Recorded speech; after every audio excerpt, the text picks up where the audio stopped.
A paz do Senhor Jesus, meus irmãos, graças a Deus, mais uma vez estamos retornando ao nosso estudo bíblico que fazemos todas as sextas-feiras.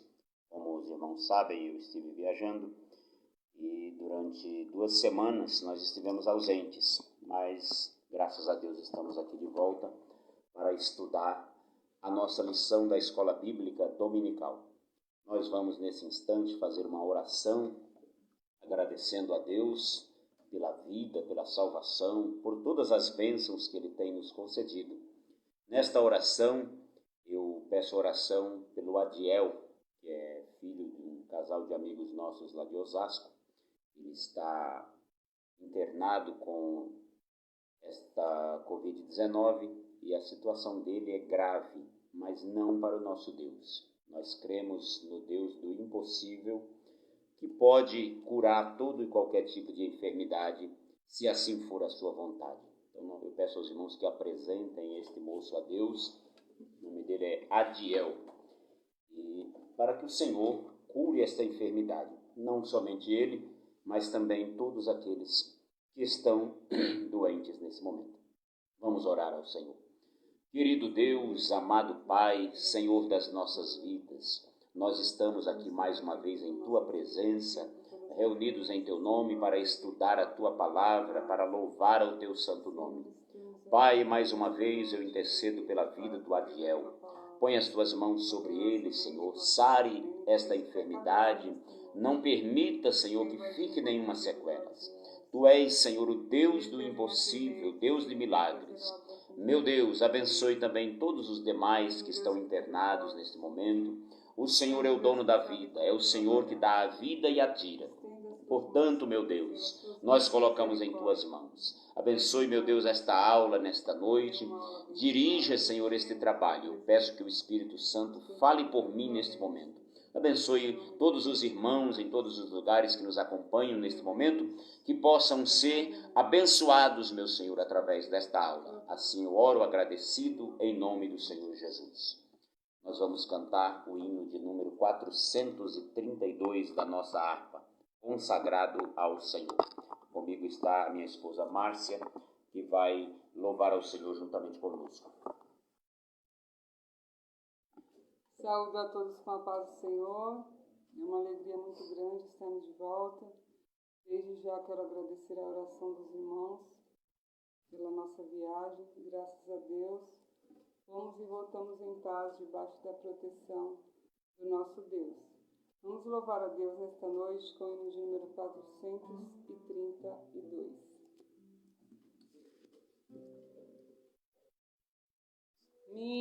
Minha vida seja assim, consagrada a Ti, Senhor. Possa sempre Tu por mim operar o Teu a minha alma lava, Salvador, no Teu sangue puro carmesim. Minha vida toma para ser, Senhor, Tua para sempre, sim. E meus pés somente vão onde os santos possam ir, numa eterna canção. Minha voz se faz ouvir.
Graças a Deus, meus irmãos, por este hino maravilhoso que temos cantado ao nosso Deus. Que a nossa vida seja consagrada, santificada ao Senhor.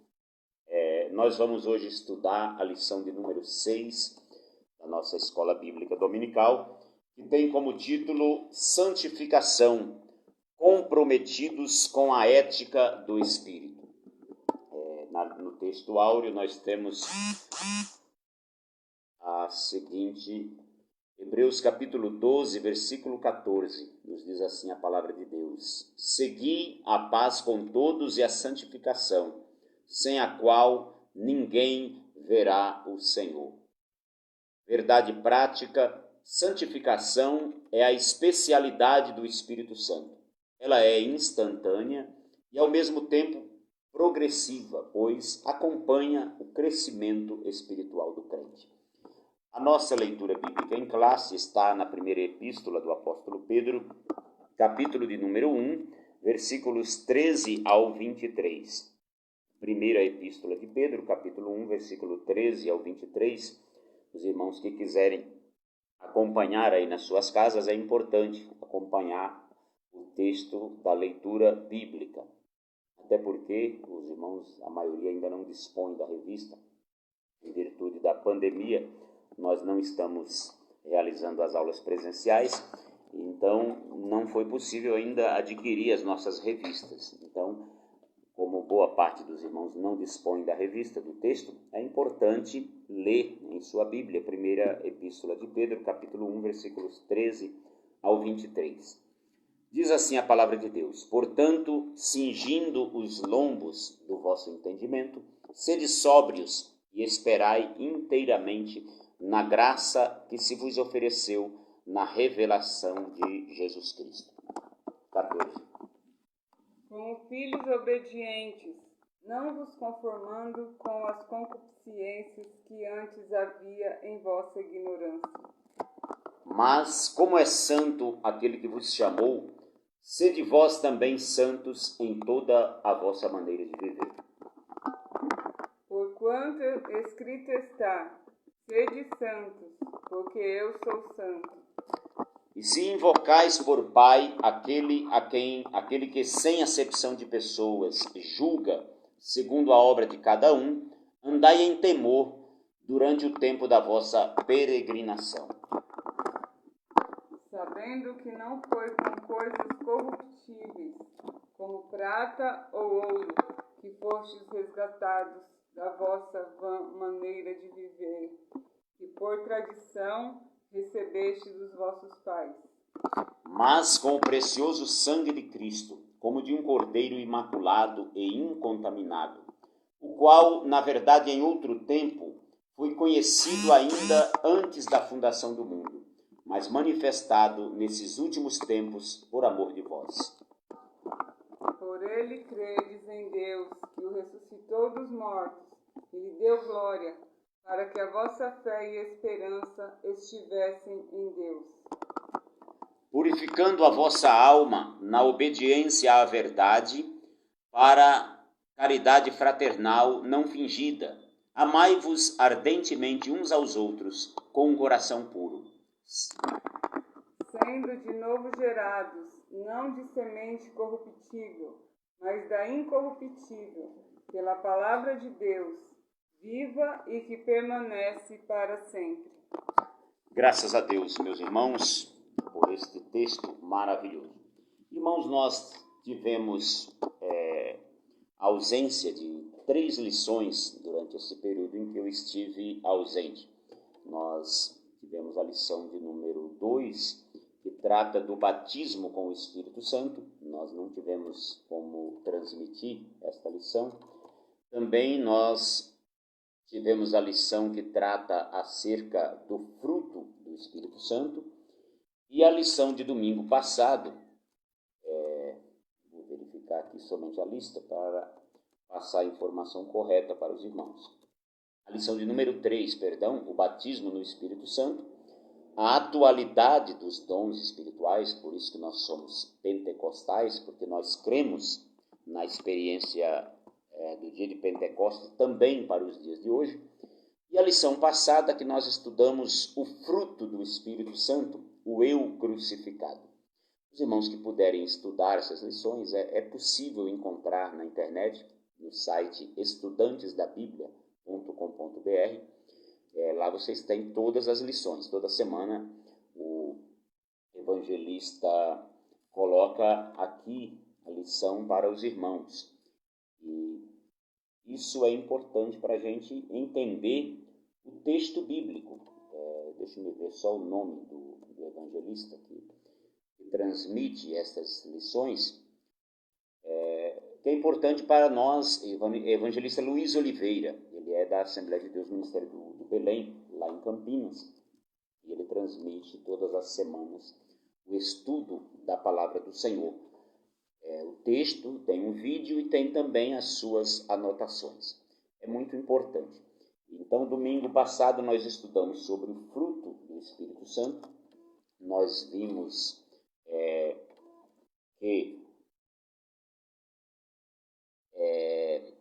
nós vimos na lição passada o fruto do Espírito Santo na vida do crente, a relação que há entre o fruto do Espírito Santo e os dons espirituais, e vimos também a oposição que há entre o Espírito e a carne. Nesse texto de Gálatas 5, ao 16 ao 21, ao 22, na verdade, nós temos ali a relação de obras da carne, que são coisas que não agradam a Deus, e que o apóstolo Paulo diz que os que praticam tais coisas não herdarão o reino de Deus. Entre essas coisas estão a ira, a discórdia, o ódio, a mentira, a inveja, a porfia, e uma série de coisas, a feitiçaria, que são contrárias a uma vida no Espírito.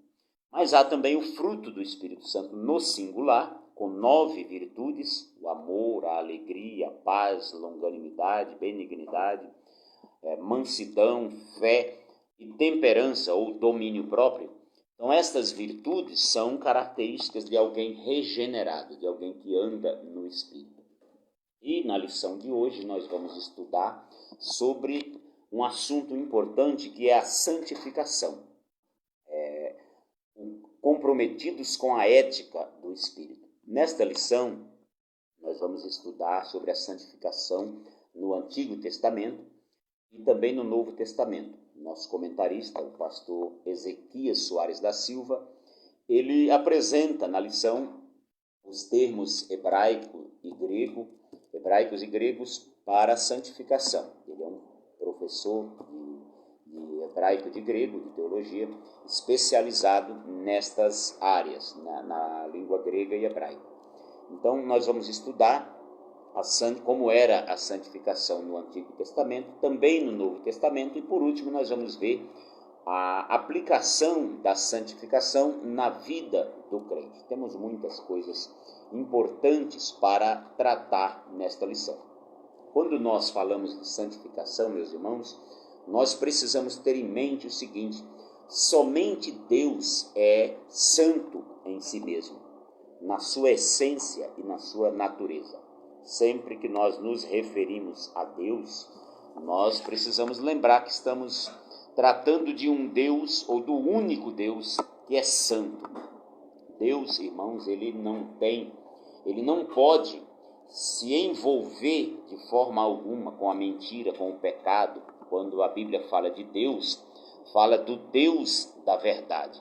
A Bíblia diz lá no Antigo Testamento, no livro do profeta Isaías: isto diz o Amém. E Amém ali, a palavra é Deus da verdade.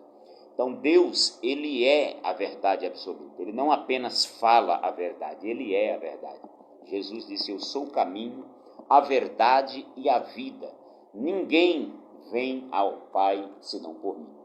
O apóstolo João também diz que Deus é luz e nele não há trevas nenhuma. Então isso significa dizer, luz e trevas ali significam, uma alegoria, uma analogia para representar a luz, por exemplo, o bem, e as trevas, o mal. Então Deus é luz, ou seja, Deus é verdadeiro, Deus é transparente.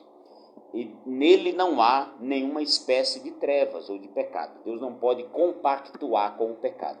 Ele é santo em todo o seu ser. E Deus, ele é santo sem a necessidade de nenhuma interferência externa. É importante nós dizermos também que ninguém pode ser santo por si mesmo. Se eu sou santo, é porque o Espírito Santo me santifica. Em mim não há santidade alguma. Na minha natureza não há possibilidade de haver santidade. Então a santidade de Deus, ela é refletida no nosso estilo de vida à proporção que nós andamos no Espírito, que nós andamos com Deus. Quando nós falamos de santidade também, irmãos, com todo respeito aos amigos católicos, eles têm uma concepção sobre santo diferente da nossa. Para um católico, santo é alguém que opera milagres, alguém que operou milagres e foi beatificado pelo Papa, então é considerado santo. É alguém capaz de interceder diante de Deus após a morte. Mas santo na Bíblia não é isso. Nós vamos ver ao decorrer desta lição o que de fato significa ser santo.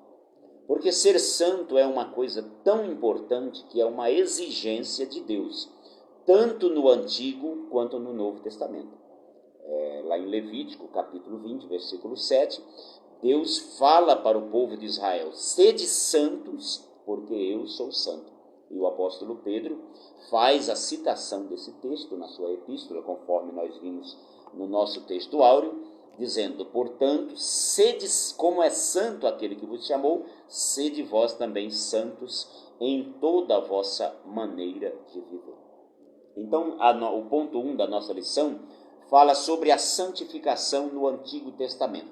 Conforme eu acabei de falar para os irmãos, Deus, ele é absolutamente santo em seu caráter, em sua natureza, em seu modo de agir. Deus não age jamais com falsidade, com acepção de pessoas, com mentira. Deus é absolutamente correto. A palavra santo, nós vamos ver que ela significa separação. Então Deus é absolutamente separado do mal, separado do pecado. O profeta Isaías, no capítulo 59 do seu livro, no versículo 2, ele diz assim que as vossas iniquidades ou os vossos pecados fazem divisão entre vós e o vosso Deus.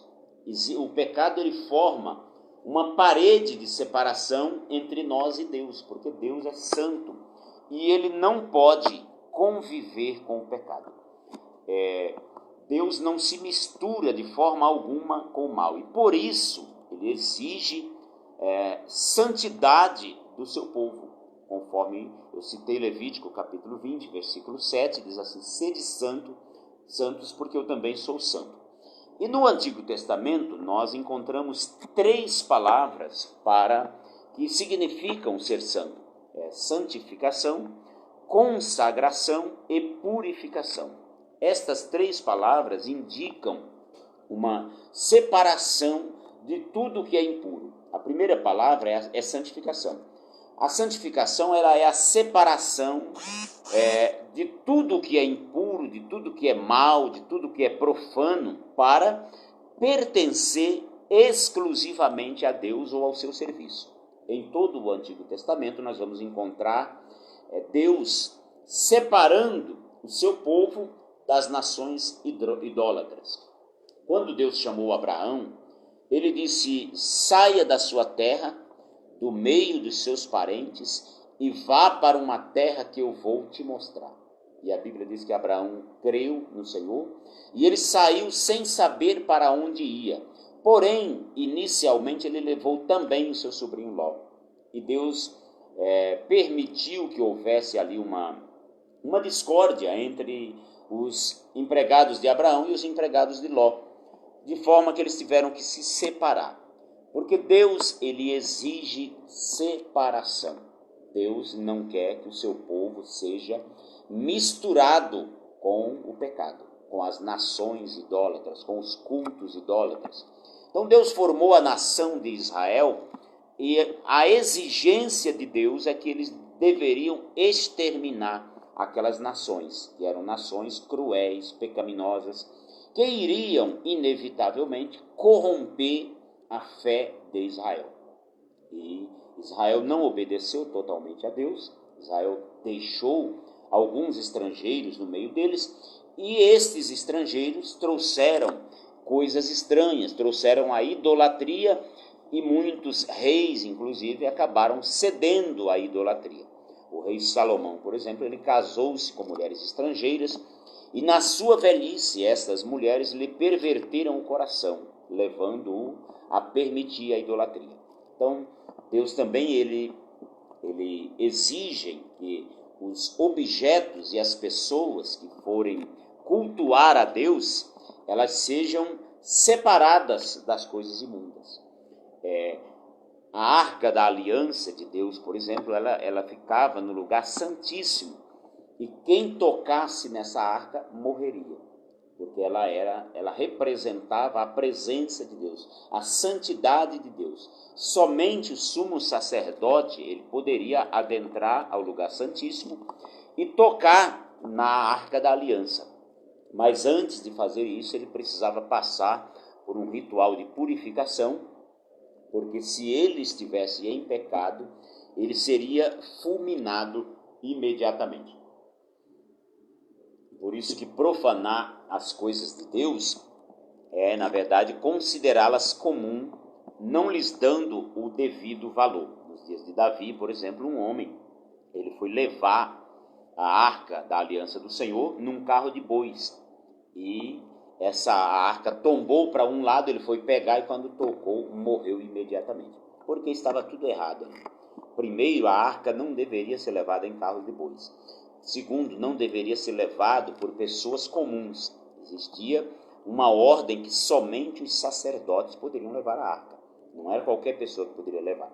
Então, quando a pessoa ela não obedece às regras de Deus, quando ela não dá o devido valor às coisas de Deus, isso é ser profano. E Deus abomina esse tipo de coisa. Qual é a palavra usada no hebraico para santidade? O comentarista coloca aqui que é o verbo hebraico kadash. Kadash significa santificar, é o verbo. E o substantivo é kadosh, que quer dizer santo. Essas duas palavras significam ser santo, ser santificado, ser posto à parte, separado dos demais. Esta palavra ela é usada 830 vezes no Antigo Testamento, incluindo seus derivados. O conceito desta palavra é separar do uso comum para o serviço de Deus. 1 Samuel capítulo 7, versículo 1. Guarde bem isso, irmãos. As coisas de Deus, elas devem ser separadas das demais. Deus não tolera a mistura entre o seu povo e os ímpios. Não é que nós não vamos conversar com as pessoas que não servem a Deus, não é nada disso. Agora, o nosso culto, o momento de servir a Deus é exclusivo. Nós não podemos pegar as coisas que nós usamos no culto a Deus e usá-la para outras finalidades. Deus aborrece esse tipo de coisa. A segunda palavra usada no Velho Testamento para santificação é consagração. A consagração, na verdade, ela é uma parte da santificação. A santificação, como eu disse, é separar daquilo que é profano para o serviço de Deus. E a consagração é essa parte, essa última parte, a dedicação a Deus. Quando se consagra algo a Deus, ele não pode ser usado para outros fins. Então, santificação e consagração são palavras distintas, mas, na verdade, elas podem significar a mesma coisa, dependendo do contexto. Por exemplo, em Êxodo 28, versículo 3, Deus ordena que se façam vestes para Arão e seus filhos, para os sacerdotes, para santificá-lo ou para consagrá-lo a Deus. Quando nós observamos a construção do tabernáculo, tudo ali era consagrado a Deus. Por isso nós cantamos esta noite, minha vida seja assim, consagrada ao Senhor. Então, Arão, seus filhos, eles foram consagrados a Deus, eles tornaram-se sagrados, para servir ao Senhor, ele e toda a sua geração. O sacerdócio era algo santo. Tudo o que se usava no culto, no sacrifício, na adoração, era santo. Nenhuma pessoa de fora de Israel poderia participar do sacrifício, dos cultos. Tudo aquilo era consagrado ao Senhor. E a terceira palavra usada para a santificação na Bíblia é a purificação. A purificação no hebraico é tahor, que significa puro, limpo, e é derivado do verbo taher, que significa ser limpo, ser puro. E também a palavra kadosh, santo, e o verbo kadash, que é santificar, elas pertencem ao mesmo campo semântico. Então, todas essas três palavras, em português, consagração, purificação e santificação, elas pertencem ao mesmo campo semântico de linguagem, referem-se à santidade de Deus e também à santidade das pessoas que se aproximam dele e se purificam de toda sorte de pecado e idolatria. Deus, irmãos, ele não pode conviver com outras coisas. É por isso que nós não aprovamos o ecumenismo. O que é o ecumenismo? É a mistura de várias igrejas ou seitas no mesmo culto. E o sincretismo religioso é a mistura de todas as crenças. Você coloca lá no mesmo culto um sheik muçulmano, um rabino judaico, um pastor evangélico, um padre, um pai de santo, um líder de umbanda e uma série de... Então Deus não se agrada dessa mistura, cada um no seu lugar. Nós respeitamos todas as religiões, não temos preconceito, mas nós não podemos nos misturar, porque o nosso culto a Deus é exclusivo. Claro que nós podemos e devemos nos misturar com outras igrejas que professam a mesma fé que nós. Nós não fazemos essa distinção. Se alguém segue os princípios bíblicos, teme a Deus, cultua a Deus da forma que nós vamos nos unir. Vamos nos unir para pregar o Evangelho, para estarmos juntos. Não há nenhum problema. Mas nós não podemos nos unir, por exemplo, com quem adora a outros deuses. Alguém vai lá, adora o sol ou a lua, as estrelas. Alguém que invoca a astrologia, alguém que invoca, por exemplo, outros deuses, nós não podemos nos misturar. Então, isso é santidade. A versão grega do Antigo Testamento, chamada de Septuaginta, ela traduziu a palavra tahor, que significa purificação, por kacharizo, que significa tornar limpo, limpar, purificar, e também o verbo kadash por hagiazo, que significa santificar ou consagrar. O adjetivo grego hagios, algumas pessoas pronunciam agios, mas no grego o H tem som de R e o G tem som de G, então é hagios. Essa palavra significa santo, e ela traduz 20 palavras hebraicas do Antigo Testamento, como Kadash, Kadosh, Kodesh e outras. Todas estas palavras têm o sentido de separar uma pessoa ou coisa ou lugar para pertencer a Deus. No Antigo Testamento, Deus sempre foi muito rigoroso com as pessoas que profanavam as coisas santas. 2 filhos de Arão, por exemplo, Nadab e Abiú, eles foram fulminados porque eles entraram no lugar santo e ofereceram incenso, no lugar santíssimo, e não era competência deles fazer isso. A Bíblia fala que era fogo estranho. Então eles foram mortos imediatamente e foram retirados do local. Os estudiosos da Bíblia dizem que o sumo sacerdote, se ele morresse, se ele tivesse um pecado, ele seria fulminado lá no lugar santo. E as pessoas não poderiam entrar lá para retirá-lo, porque senão morreriam também. Então teriam que puxar ao longe com uma corda. Evidentemente isso não está registrado na Bíblia, mas é uma cogitação. A gente imagina que seja assim porque as pessoas comuns eram proibidas de adentrarem ao lugar santo. E isso, irmãos, não passou. Claro que os rituais, as formas de culto mudaram, porque se cumpriram em Cristo. Mas a exigência de santificação, a exigência de reverência na presença do Senhor, ela continua. A santificação no Novo Testamento. No Antigo Testamento, nós vimos que a santidade de Deus se originou nele mesmo. E ele, que essa santidade de Deus é a plenitude gloriosa de sua excelência moral. Então Deus, ele é excelente moralmente. Ele é absolutamente puro. Ele é santo em si mesmo. No Antigo Testamento, quando se refere a Deus, diz que ele é santo, santo, santo. E no hebraico, quando repete-se uma palavra 3 vezes, é para dar mais ênfase, mais intensidade. Significa que Deus é santo, santo numa intensidade jamais alcançada pelo ser humano.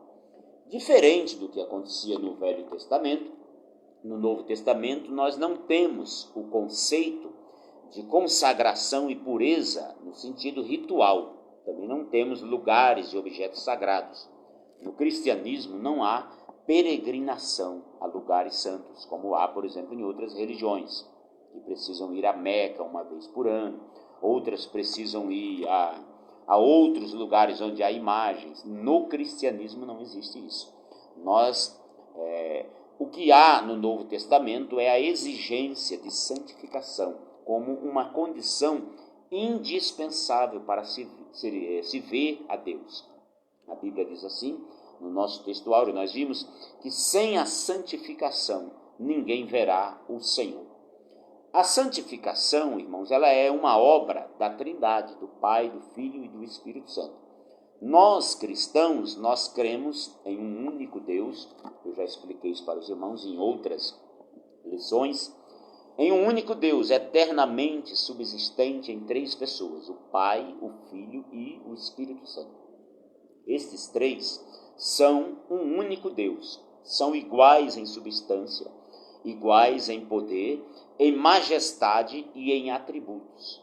Ou seja, aquilo que o Pai é, o Espírito Santo também é, o Filho também é.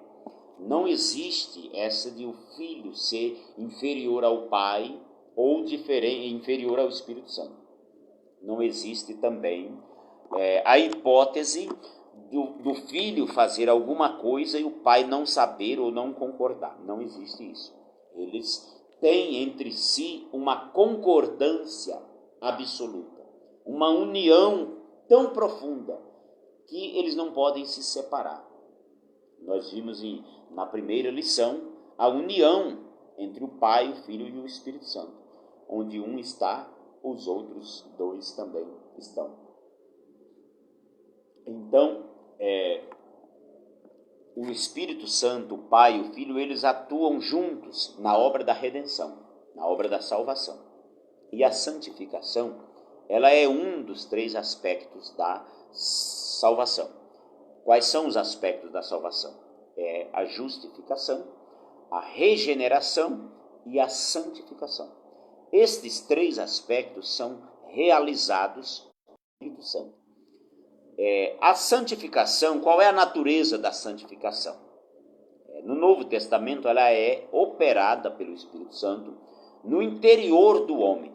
A santificação, no cristianismo, ela é operada por Deus no interior. Ela não é como no Antigo Testamento, que ela era vista mediante rituais de purificação, lavagem, sacrifícios. Não. Hoje, irmãos, na nova aliança, o Espírito Santo de Deus, ele passa a morar dentro de nós e ele opera a santificação. Como é feito esta santificação? A santificação, ela tem 2 dimensões. A primeira delas, ela é posicional. O que é a santificação posicional? No momento em que nós aceitamos, que nós recebemos a Cristo como Senhor e Salvador das nossas vidas, nós somos declarados santos, como se nós nunca tivéssemos pecados. Então é por isso que eu falei para os irmãos, que há um pensamento divergente entre católicos e evangélicos com relação à santidade. Para um católico, santo é um ser especial que recebeu uma graça para operar milagres e após a morte ele é colocado como um intercessor, como um mediador entre Deus e os homens. Isso é considerado santo. E eles prestam, inclusive, culto a estas pessoas. Isso é contrário ao ensino bíblico. Santo na Bíblia é aquele que recebeu Jesus como Salvador. Ele é santificado no momento em que ele recebe ao Senhor. Quando ele se decide por Cristo, ele é declarado santo. Paulo, escrevendo aos Coríntios, ele dizia assim, aos santos que estão em Corinto. Quando ele escreveu aos Efésios também, ele fala aos santos que estão em Éfeso. Então, quando nós recebemos a Cristo, nós somos declarados santos. Então, isso é a santificação posicional, ela é instantânea, imediata, conforme está em 1 Coríntios 1 e 30.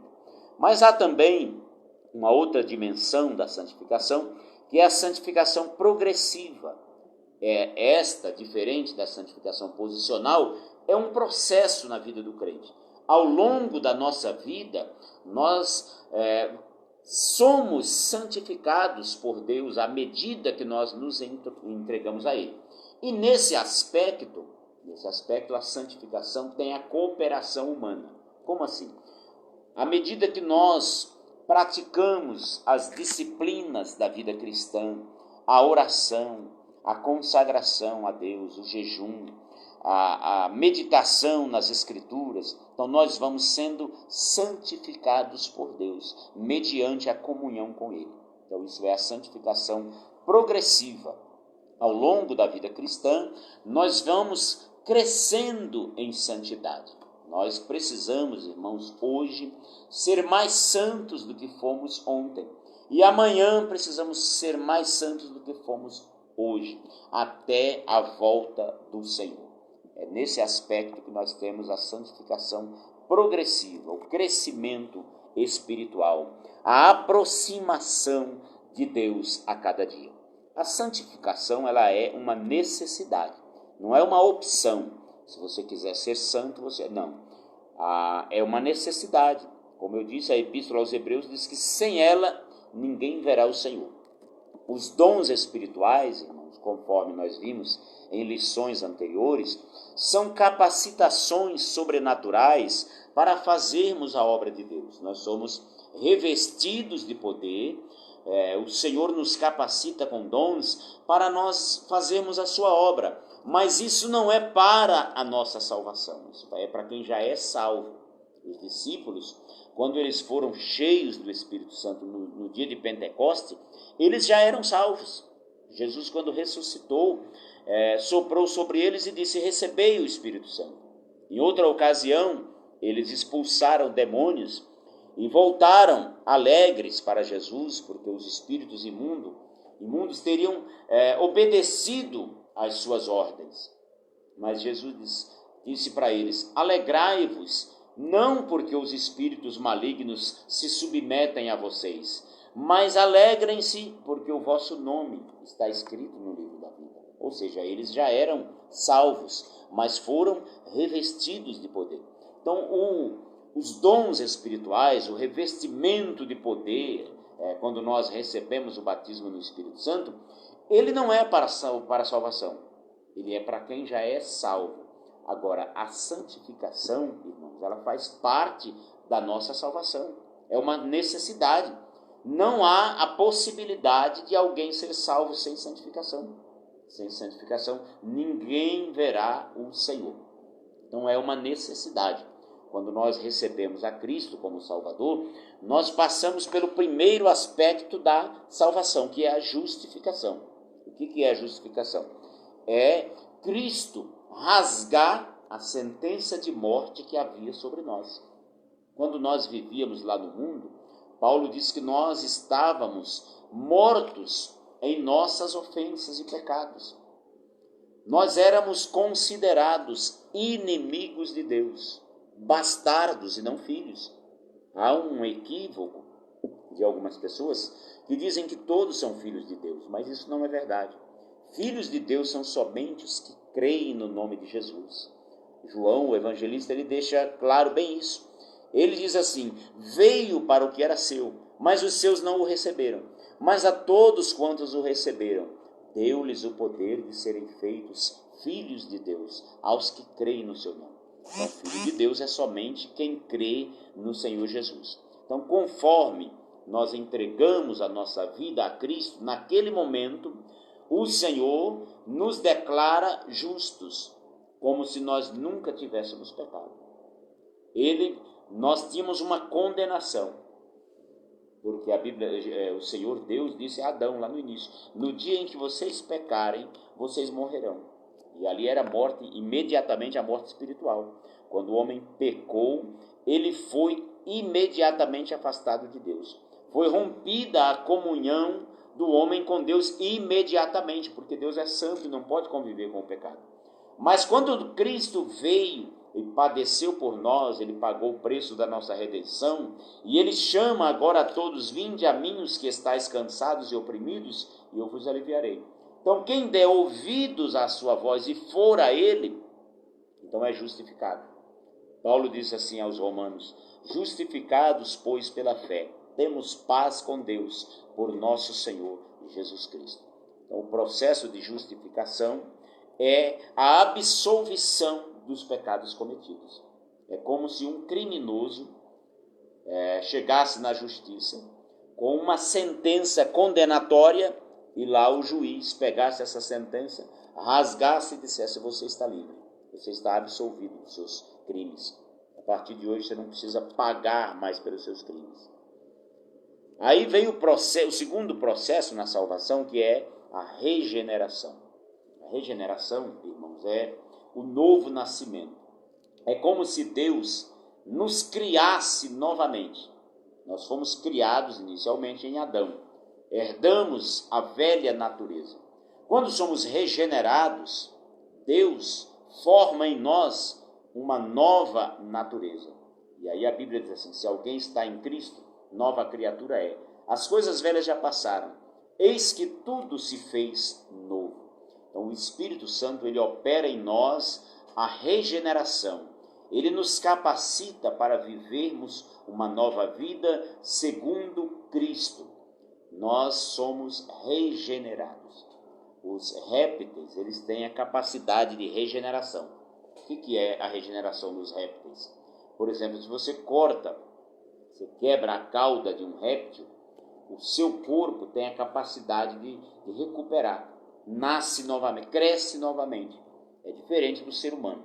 Se você amputa um dedo, não vai crescer um novo dedo. Você vai ficar o resto da vida sem aquele dedo. Se você amputa uma perna, a mesma coisa. Mas com os répteis não é assim. Eles têm a capacidade de regeneração. Uma serpente, por exemplo, você quebra um pedaço dela, se não for um pedaço mortal lá, a cabeça, ela vai se recuperar, ela vai se regenerar. Aquilo vai crescer novamente. Então, irmãos, isso é a regeneração. No homem, nós temos a nossa natureza humana, pecaminosa, nascemos com ela, isso é chamado de pecado original pelos católicos, e depravação total. O ser humano, quando nasce, ele nasce pecador, ele nasce sem condições de responder a Deus. Mas o Espírito Santo opera em nós, ele nos chama, ele nos vivifica. Paulo diz isso, nos vivificou. Nós estávamos mortos em nossas ofensas e o Senhor nos vivificou pela graça. Pela graça sois salvos por meio da fé. Não vem de vós, é um dom de Deus. E não vem das obras para que ninguém se glorie. E aí vem o terceiro aspecto da salvação, que é a santificação, que é o nosso assunto esta noite. A santificação é a separação de tudo quanto é impuro, de tudo quanto é mal, de tudo quanto é profano, e dedicação a Deus. Então, santificação, irmãos, não é você apenas se afastar de coisas ruins. Muita gente tem esse equívoco. Eu me lembro do meu pai, quando ele aceitou a Jesus, os anos foram se passando e eu já ouvi pessoas dizer assim: mas o seu pai não precisava ser crente. Seu pai sempre foi uma boa pessoa, um homem honesto, trabalhador, então ele não precisava ser crente. Mas é um equívoco, irmãos, porque não é por boas obras. A pessoa pode fugir de tudo quanto é mal. Se ele não receber a Cristo como Senhor e Salvador, ele não é santo, porque santificação é diferente de vida monástica, de legalismo, é diferente disso. Santificação é Deus quem produz em nós. Nós não temos condições de ser santos. Os nossos méritos diante de Deus não valem nada. A nossa justiça, eu já disse muitas vezes aos irmãos, a Bíblia diz que são trapos de imundícies diante de Deus. O que vale alguma coisa diante de Deus é a santidade de Cristo, a justiça de Cristo. Então, quando nós recebemos a Cristo, a justiça dele nos é atribuída. É como se Jesus colocasse crédito em nós. Você tem um celular pré-pago, ele está funcionando, ele tem tudo para funcionar, mas ele não tem crédito. Você vai ligar para alguém, não tem crédito. Mas aí alguém chega lá e coloca crédito nele, ele passa a funcionar. Assim é o ser humano. Você tem tudo para funcionar, está lá, mas tem que ter crédito. Chega diante de Deus com a sua justiça, Deus não nos recebe.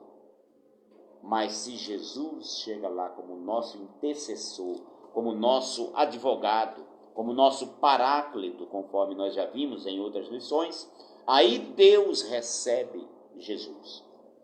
Deus nos recebe por meio de Cristo, o nosso Senhor. Então a santificação, ela é tanto o afastamento daquilo que é impuro, quanto a dedicação exclusiva a Deus. A santificação, no sentido posicional, ela é instantânea. Imediatamente, quando você aceita Jesus, independente do que você já praticou, da vida que você levava, se você vem para Jesus, você é declarado santo. O Espírito Santo te santifica. E aí vem a santificação posicional, que é um processo. Essa santificação, ela vai, dia após dia, nos afastando do pecado e nos aproximando de Deus. Então é o Espírito Santo que opera esta santificação na vida do crente, que é agora o assunto do nosso ponto 3, o terceiro tópico da nossa lição, que fala da santificação aplicada à vida do crente. A santificação, ela não é uma obra humana. Nenhum ser humano, por melhor que ele se ache, ele não consegue produzir santidade em si. É o Espírito Santo quem produz a santidade no crente. O padrão de santidade é o Senhor Jesus. Muita gente tem os seus próprios padrões, seus padrões morais, mas o padrão de Deus é outro.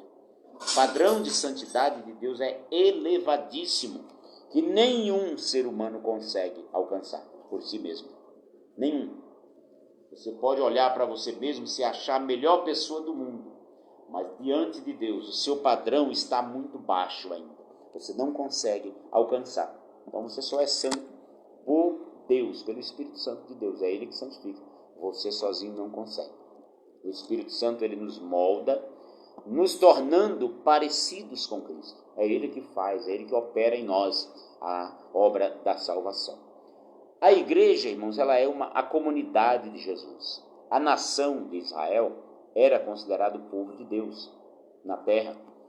Deus sempre deixou isso bem claro. Eu vos escolhi de todas as nações da terra. Então Deus exigia muito de Israel. Por quê? Israel deveria ser o exemplo, o modelo para as nações, como o povo de Deus.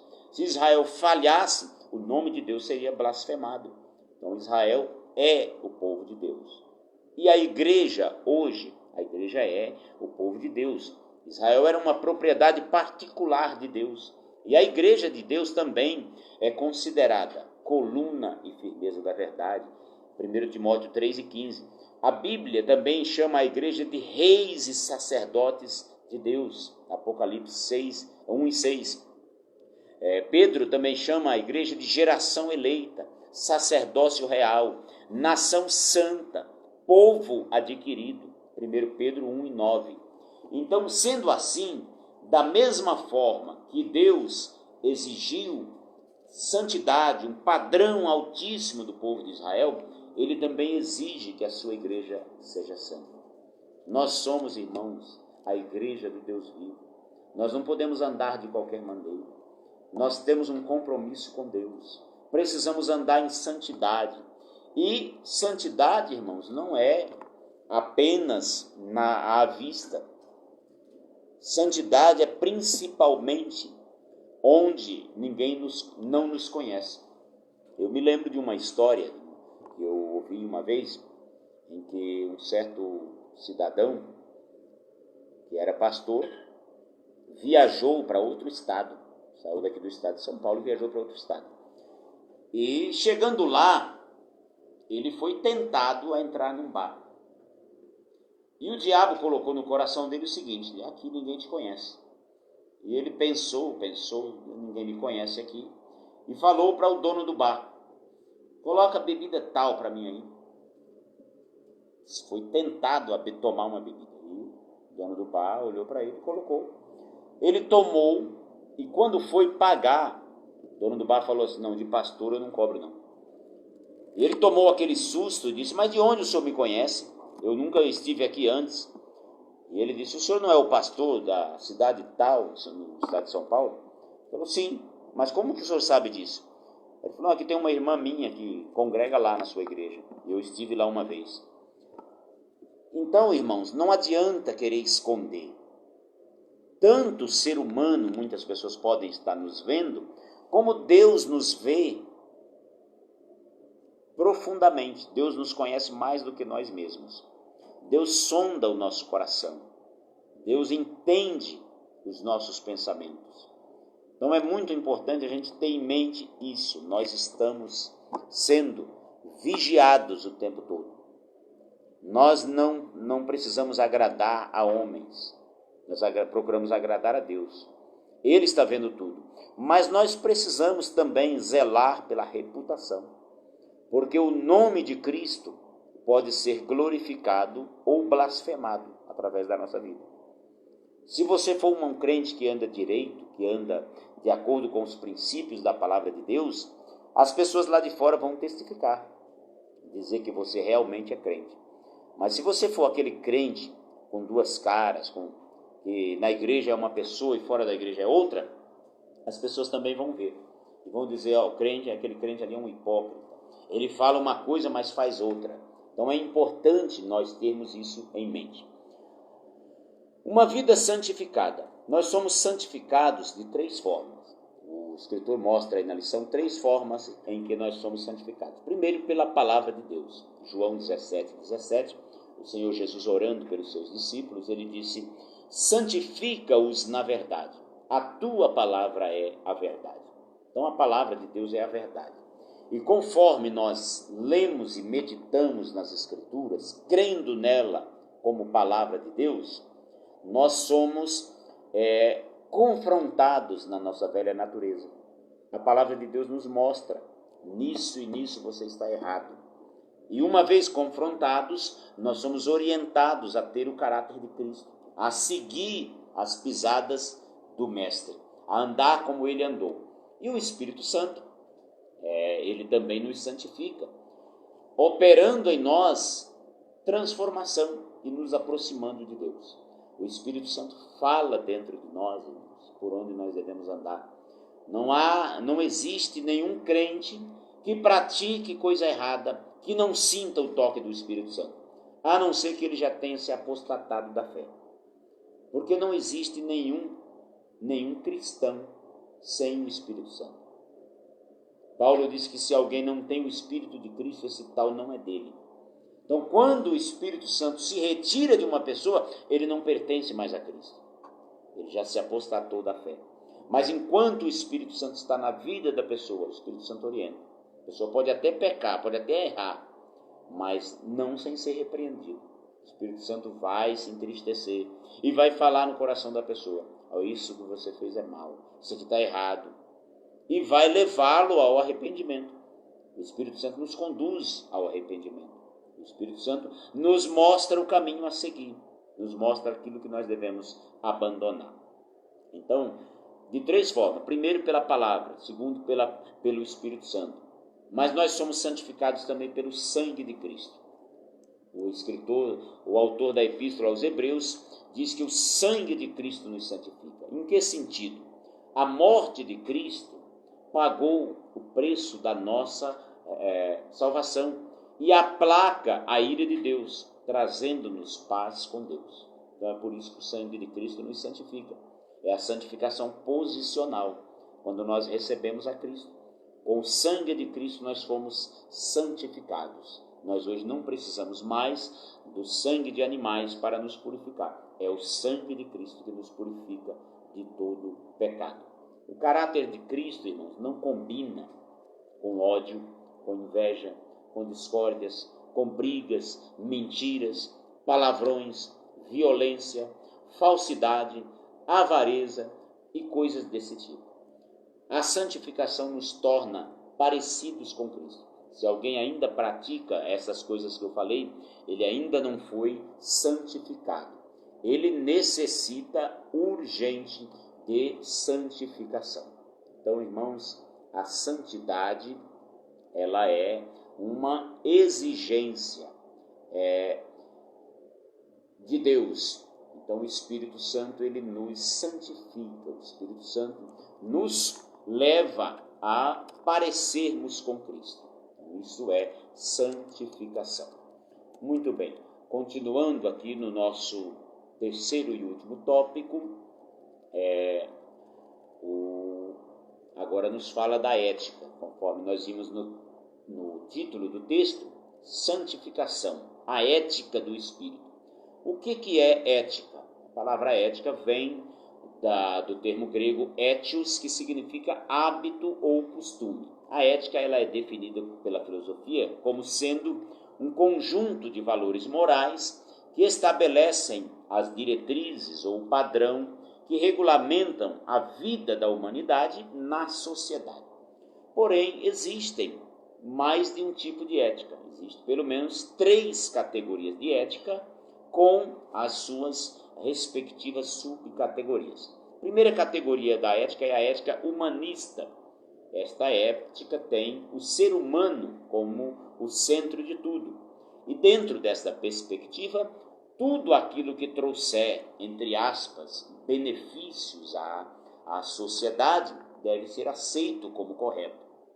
Então, as pessoas lá do mundo que têm o ser humano como centro de tudo, na cabeça deles, tudo aquilo que fizer bem ao ser humano, que lhe trouxer alguma espécie de benefício, é correto. Mas esta não é a ética de Deus. O segundo tipo de ética é a ética naturalística. Dentro da ética humanista, nós temos o existencialismo, nós temos o utilitarismo e o hedonismo. O existencialismo é tudo aquilo que contribui com a existência humana, então está correto. O utilitarismo é aquilo que tudo que é útil é correto. Por exemplo, ele vai fazer alguma coisa que é imoral, mas ele acha que aquilo é útil, então está correto. Então não é a ética de Deus. E o hedonismo é a filosofia que diz que tudo aquilo que dá prazer deve ser praticado, é correto. E dentro dessa ideia do hedonismo, as pessoas trocam de marido, trocam de mulher, abandonam seus próprios filhos porque atrás de um prazer. É aquela ideia de eu nasci para ser feliz. Eu vou buscar a minha felicidade a qualquer preço. E aí, partindo disso, tem gente que rouba para pegar dinheiro e buscar a sua felicidade. Então, isso é o hedonismo. Tudo aquilo que me traz prazer, então eu devo praticar. Esta não é a ética de Deus. A ética naturalística, ela fundamenta-se nas leis da natureza e considera que tudo aquilo que é, entre aspas, natural é bom. E aí, se a gente for nisso, tudo aquilo que está na natureza é bom, deve ser praticado, é moralmente correto. Então, eu já vi gente alcoólatra que dizer o seguinte: não, se a cachaça fosse mal, então não existiria. Se existe o álcool, então eu posso beber, é natural. Mas não é assim, irmãos. Essa não é a ética de Deus. E aí, em terceiro lugar, existe a ética religiosa. A ética religiosa tem como fundamento aquilo que a religião acredita ser moralmente correto, de acordo com os princípios da divindade que a pessoa acredita. E a ética cristã, ela está nessa última categoria. Porém, os princípios e práticas considerados corretos ou errados no cristianismo, na ética cristã, são os que estão baseados na Bíblia Sagrada, na Palavra de Deus. Tudo aquilo, o que norteia a conduta cristã é a Palavra de Deus. Então nós não podemos, irmãos, buscar justificativas para o nosso padrão de vida naquilo que o humanismo acha. Muita gente está cometendo este equívoco, indo atrás da psicologia. Eu não vou dizer aqui, irmãos, que todos os princípios da psicologia são equivocados, mas muitos deles são contrários à palavra de Deus. Então nós não podemos seguir o princípio humanista de que tudo aquilo que trouxer benefício para a pessoa, tudo aquilo que lhe faz bem, deve ser praticado. A psicologia, ela trata da autoestima, não trata de culpa. Diz que você não se deve sentir culpado. Mas, irmãos, essa não é a ética de Deus. Não busque o que é correto e o que é errado dentro das filosofias humanas. Tem pessoas buscando o que é correto e o que é errado no marxismo, no materialismo. Outros buscam no comunismo. Não, irmãos. Não podemos buscar um padrão de vida no hedonismo. Ah, mas eu me sinto bem assim. Não, mas eu estou sentindo prazer, eu sou feliz assim. Não, a nossa ética é a ética de Deus, a ética cristã, a ética do Espírito, baseada na palavra de Deus. Não busque também naquilo que é natural. Não, isso é natural, isso é normal hoje em dia. A ética de Deus é que vai determinar, e a ética de Deus é a palavra do Senhor. Não busque também um padrão para a sua conduta nas religiões, porque existem padrões equivocados nas religiões também. Existem religiões que praticam, por exemplo, o sacrifício humano. Existem religiões que praticam sacrifícios de animais ainda hoje. É a ética da religião deles, mas não é a ética de Deus. Existem religião, por exemplo, que os seus adeptos dizem que os infiéis devem morrer. Por isso eles praticam atos terroristas. Se alguém falar alguma coisa contra o Deus deles, contra o profeta deles, eles acham que a pessoa deve morrer. Mas essa não é a ética cristã, não é a ética de Deus. A ética de Deus está em sua palavra. A palavra de Deus é a Bíblia Sagrada. Fora da Bíblia, irmãos, nós não podemos permitir que alguém venha determinar a nossa conduta. Se as leis do Estado contrariarem a palavra de Deus, nós devemos desobedecê-las. Nós devemos obediência às autoridades, sim. Devemos honrar o rei, sim. A Bíblia diz, a Bíblia nos manda isso. Que nós devemos estar sujeitos à autoridade. Mas e se essa autoridade quiser nos proibir de adorar a Deus? Se essa autoridade quiser dizer o que nós devemos crer, no que nós devemos crer, a quem nós devemos cultuar, se essa autoridade fizer como o Império Romano, que dizia que César era Senhor e deveria ser adorado, os discípulos se negaram a adorar e por isso foram covardemente assassinados. Muitos foram queimados vivos, outros foram jogados para feras comer, mas a ética deles era a ética de Deus, que dizia que Jesus Cristo é o Senhor. Concluindo, irmãos, a nossa lição, a santificação é a marca de uma vida na plenitude do Espírito Santo. Se você anda com Deus, você vive uma vida de santidade. O Espírito Santo produz santidade na vida do ser humano. Se alguém não anda em santidade é porque ele não tem comunhão com o Espírito Santo. Ser santo é fugir de toda a aparência do mal, é ter um estilo de vida semelhante ao de Cristo. Certo escritor escreveu um livro que dizia assim: em seu lugar, o que faria Jesus? Tudo que você for fazer, pense nisso. O que Jesus faria no meu lugar agora? Eu tenho que tomar uma decisão aqui. O que Jesus faria? Então pense nisso. Nós precisamos entender o conceito de santificação segundo a Bíblia, para não confundirmos santificação com legalismo. O que é legalismo? Não toque isso, não toque aquilo, guarde dias, guarde meses, faça isso, faça aquilo, não faça aquilo. Santificação também não é isolacionismo. Durante muito tempo, a igreja pregava essa ideia de isolacionismo. Você tinha que se converter, se afastar dos seus parentes, porque você é santo. Não é nesse sentido, irmãos. Não é afastamento das pessoas. Jesus nunca se afastou das pessoas. Jesus ia na casa de publicanos, de pecadores, de pessoas consideradas impuras, e os fariseus murmuravam contra ele. Jesus conversou com a mulher de Samaria, que já havia tido 5 maridos e estava num 6º relacionamento, que não era o marido dela. Então, santidade não tem nada a ver com isolacionismo, não tem nada a ver com ritualismos. Eu vi hoje um vídeo de uma pessoa de joelhos, numa trilha, andando. Santidade não é aquilo, não tem nada a ver com isso. Santidade também não é monasticismo, não é uma vida de pessoas vivendo nos montes isolados como os monges. Os monges, muitos deles, nem não comem para não se contaminar. Não, isso não é santidade. Santidade também não é ascetismo, baseados em disciplinas rigorosas para não se contaminar. Não, isso não é santidade. Santidade é você andar com Deus e Ele te santifica. Ele te afasta do pecado, não das coisas terrenas. O gnosticismo achava que a matéria era essencialmente má e o espírito era essencialmente bom. Logo eles diziam, se você pratica coisas referentes à matéria, você se contamina, inclusive comer. E havia outros que diziam o seguinte: não, o corpo é mau e o espírito é bom. Então, já que o corpo é mau, você pode pecar à vontade, que não vai contaminar o espírito. São padrões equivocados. O padrão de Deus é outro. Nós temos que andar na verdade, segundo o Espírito. Amém? Deus abençoe os irmãos e procure andar em santidade.